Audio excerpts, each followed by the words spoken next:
Hello, Yakri here with another Warframe video. This time I'm doing a first impressions and showcase video for Khora, the new Warframe.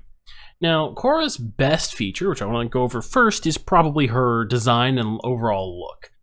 She's got a very nice visual aesthetic, I think, and she has a new ability that we've seen in the past with frames like Nidus, where her frame is changed by one of her abilities, right, in a visual way, which I'll activate now. She gets these like metal spikes, which have 3 different styles actually on her when she summons her Kavat. And I think they really do add to the design a lot. This kind of reminds me of Godzilla from that one live action movie that everyone hates. I kind of liked it though. Anyhow, she has 3 different styles of this, like I mentioned before. This is perhaps my favorite one, where they look just kind of like little bladed rocks. And this is the final one, right? And these are based on the 3 different modes her Kavat has. There's a pretty wide variety of ways you can make her look, and these little back spines are detachable. So pretty nice overall. One of my favorite frames look-wise now. Let's not go into that yet. Let's go into her abilities first. So first off, without mods.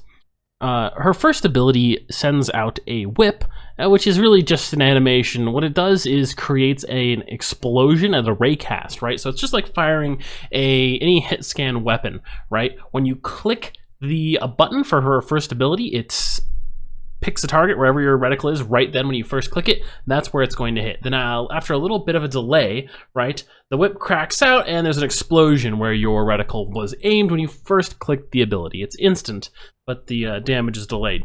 Overall, it's pretty awkward to use because of that, but once you realize that the animation has nothing to do with anything, you can get the hang of it pretty quickly. Her ensnare is quite good. It's kind of like a...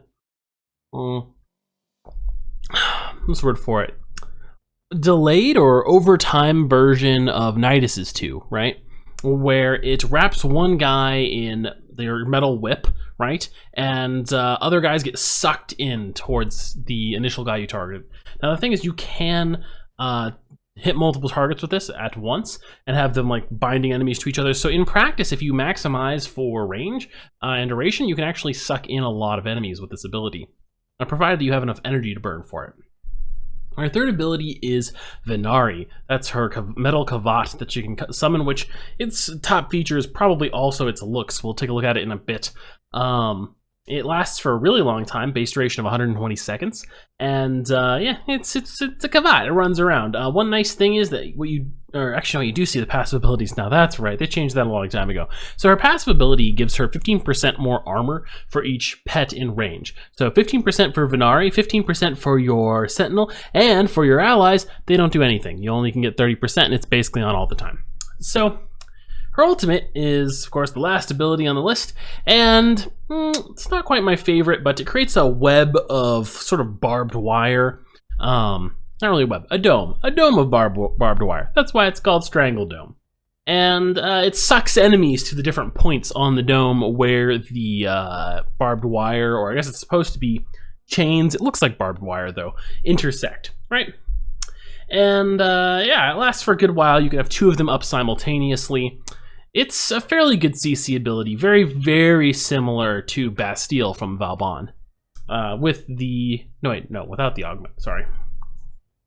Okay, so let's take a look at her Kavat before we go on to anything else. As I mentioned, I wanted to show off its look. It's really cool. It seems to be based on that alternative skin for the regular Kavats, right? I have that one. Let's see. Let's check this out. So this is the one I'm talking about, right? So it's this skin you can get from Plains of Eidolon, the Moonless Kavat pattern, whereas, mine normally looks like, there we go, this. Oh, God, it's ugly. So ugly. Anyway, it looks very good. It looks very nice. It's a cool metallic version of it. I'm a big fan of the style. I believe its tail also changes. I don't think you can see it here, but I'm pretty sure the tail changes based on the ability thing you have selected with Khora, right? So let's look at my mods really quick. So I just have 3 mod setups. We're gonna go with the configuration A. I haven't finished modding her out, of course. This is just a first look. But what I did is I've got a little bit of points in each one, right? So I've got higher than normal duration, efficiency, range, and strength. So for a generalist build, and that's what I'm going to use to showcase her abilities. But the configurations B and C, which I don't want to show off yet, are builds I think might actually be more viable for her.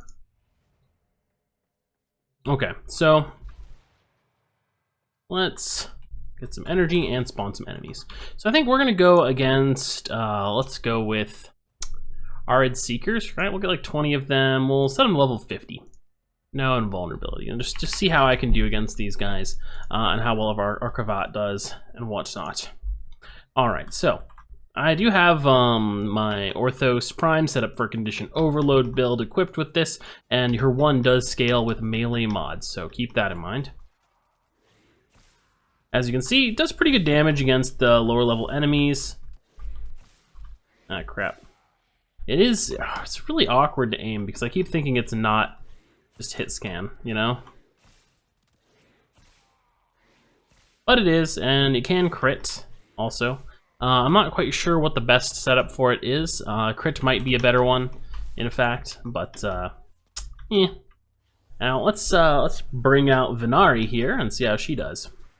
I know I'm skipping the two, but the fuck did that? Yeah, the movement on this thing is crazy. I mean, the Kavats are ridiculous in general, but she's going around attacking shit. You can switch between your 3 abilities. Protect disarms enemies. Healing gives you a healing aura around you, which is pretty nice versus weaker enemies when you're taking a little bit of... Let's see if I can take some damage here. Come on. There we go. And where's Venari now? Come on. There she is. All right, I'm getting something of a healing. Wait, am I getting a healing aura? I don't know. If I'm... Oh, there, I got healed. Okay. So yeah, she's fairly nice. And if we slam... Let's refresh our group of enemies here and get rid of my other Kavat to clutter things up a little less, although I did want to have them out for a bit because that's kind of how Khora is supposed to play. The 30% armor bonus, if you have all of them on there, is pretty nice. Let's get some Arid Butchers to come at us, right? Okie dokie. So you got this big crowd of Arid Butchers you want to deal with. Yeah, you just slam your 2 button, and after a little bit here, they'll start getting chained together, right? Creates a nice little bunch of them, and you can just whip them for bonus damage and kill them all pretty much instantly. With the bonus damage, her one does scale up to a pretty high degree. In higher level missions, it's gonna fall off. There's a reason I'm starting us on level 50 enemies here, and not starting with level 100s to show off. Khora isn't super durable, and she's not super high damage, right? She has some useful abilities later on versus any level of enemies, but durability and damage-wise, a little bit lackluster. So I can try this again, and let's do another guy. There we go, we've got 2, and that gets it started a little bit faster, and they're all bunched up pretty quickly. All right, let's refresh the enemy pool, and we'll try out the ultimate.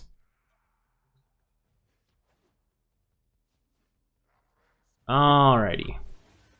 Has a little bit of a cast time, and boom, all the chains come out, and it will suck in guys from the outside of the ability too, right?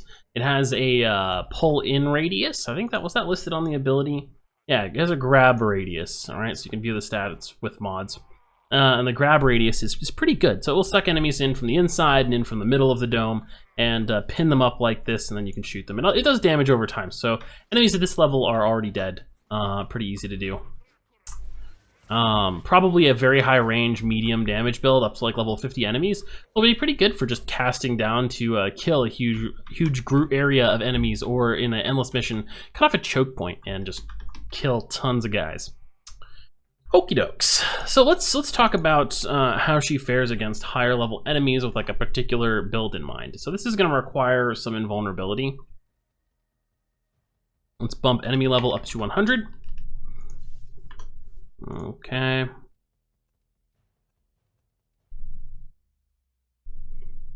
And yeah, let's drop. Actually, wait. I'm gonna kill them all when I go in here, I think. So let's do a damage-oriented build, right? So I've got this set up with, no, that's the wrong one. Here we go. 253% power strength. Screw everything else. Even 2 arcane furies, which maybe we'll get that for some nice melee hits. Although they're not ranked up. Let's try this again. Yeah, re-stimulate these guys. I turned invulnerability on, right? Okay. It would kill you fairly fast. So we can just quickly bind some of these guys together. right? Wait for these guys to get really grouped up here. Do the maximum damage we can, and boom. It's okay damage. You have to spam it a little bit. You can kill enemies at level 100, however, at least weaker enemies. You kind of struggle a bit. You're no Nidus or anything like that, right? But you can do effective damage to these guys. Okay. But yeah, against tougher enemies, you're not going to be able to do much. So like, let's try our heavy gunners, right? Are we going to be able to hurt these guys? No, not really. I want you to get an idea of what it's like. All right, let's do a second one. There we go. And they're all bunched up. All right, cool. How much damage can we really do to these dudes? Not a whole lot. And your ultimate isn't going to do a whole lot either, but at least we can pin a lot of them down. And it's kind of hard to make it work, but this is supposed to cause them to take increased damage from your one as well. It's not that significant, but you know, you can do something to these guys. You're not killing them quickly or anything. If you add in corrosive procs, eventually it'll add up. You'll be able to get some good damage in on them, but definitely not very effective against level 100 enemies. Let's try again with our butchers, say. And let's bring our Kavat out to play and see how she does with this high power strength setup, right?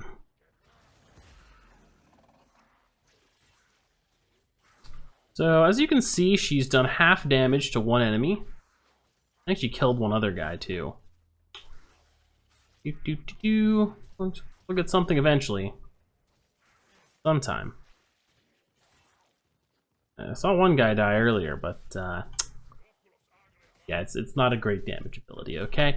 It's not a great damage ability. That's the point I'm actually making here. It's kind of crap luster as far as damage goes. It's also not very exciting in terms of heals. Like I mentioned earlier, the protect setting, it causes enemies to be disarmed. However, they're disarmed one at a time, pretty slowly. So I would call it useless.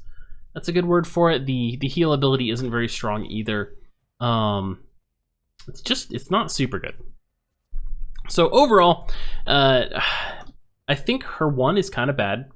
It's okay versus lower level enemies, and maybe there's a slightly more optimal build than this, right? You could pile on more power strength. You might be able to finagle usefulness up to level 100 if you really min-max it. But it's not that great. And the way it casts, with its casting time being as slow as it is, and the area it has, I don't think it's very effective overall, even if you can get the damage numbers where they need to be. So that's not very good. The damage on her 4 and her 3 also not that significant. And I don't think her 2 does damage. I'm forgetting right now, but let's see.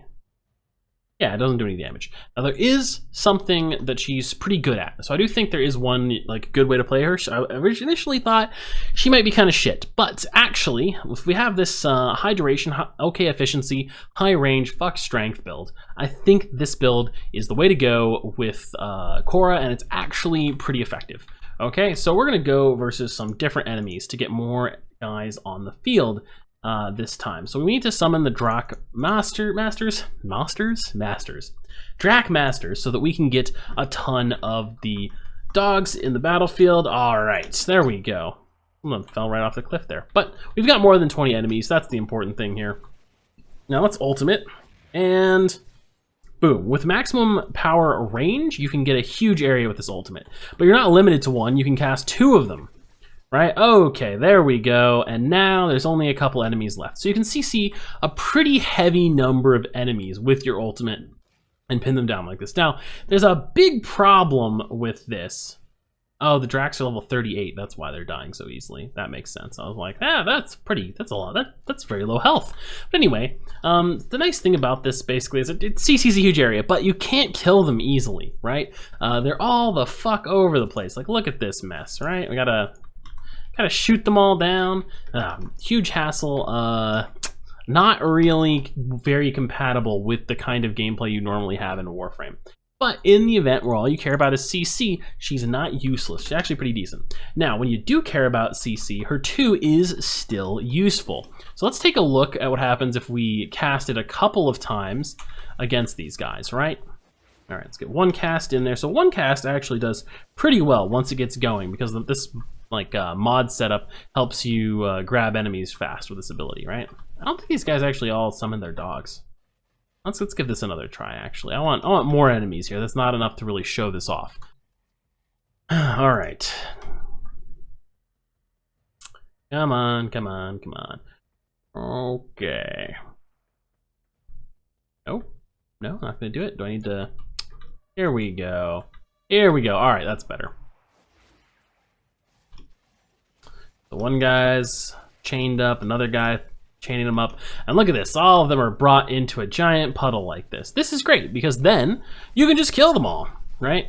Well, maybe not very easily at this level, but after the few procs get on them, you start doing decent damage with this Condition Overload build, and they all die, right? And since you can recast this ability, I think as much as you want, it's pretty good for creating like groups of enemies that you can then blow up at your leisure. Could combine very well with an AoE weapon like the Ogress or Tonkor, right? So you just snag some guys there, snag some guys over here, and you know, swing by and take them out. Okay, so that I think this sort of build with her is pretty good, but to give my overall evaluation, I'm not super excited or thrilled with Khora. I don't think she's actually that good overall. She's decent as a CC frame, but it's a little unexciting. We've got a lot of frames that can do what she can do, but just as well or better than she can do it, right? Nidus's pull-in ability is probably stronger than her 2 overall, although being able to recast her 2 is very nice. Let's see, Bastille is a better version of Strangledome for all intents and purposes. It makes enemies easier to hit after you have picked them up, and it can be recast more times, as many times as you want, and end up picking up a larger number of enemies in total, and it has a larger radius, so it covers an area better, right, for protecting a zone. So overall, I can't really give Khora a good review, right? Her Kavat is basically totally useless. It's just there to look cool, maybe provide a little bit of spot healing in some missions. Her Whip Claw is kind of weak. Yeah, that's a good way to put it. It's kind of weak. And her ultimate and ensnare are useful, right? With a max range build, and that's all there is really to it. I'm not super into her. I'm very disappointed because the previous build where she was an Exalted Blade based character was a lot more interesting. I think the changing between different damage types was kind of cool. Less cool without a damage type rework, I suppose, because certain damage types are so much better than others, but perhaps some other mechanic could have replaced that. She could have kept her Exalted Whip, and if the Kavat was just a little bit buffed up or beefed up, then that would be a pretty interesting kit, I think. Mostly because I prefer having a non-CC ult, right? The concept of her having a non-CC ultimate to go with her CC second ability. Because her second ability kind of takes care of what you want to get out of the ultimate in terms of CC, right? And yeah, I don't know. I feel like it's in many ways better than Strangledome, although the huge range on Strangledome is handy if you want to block off an area, but it's very counterproductive if you want to kill enemies, which is what you usually want to do in Warframe. So yeah, I'm not like super thrilled about her like I have been the last few frames to come out. But anyway, let me know what you think of her in the comments down below. And if you like this content, be sure to like and subscribe. I'm always happy to have new viewers in the audience. Thank you all for watching. Yakri out.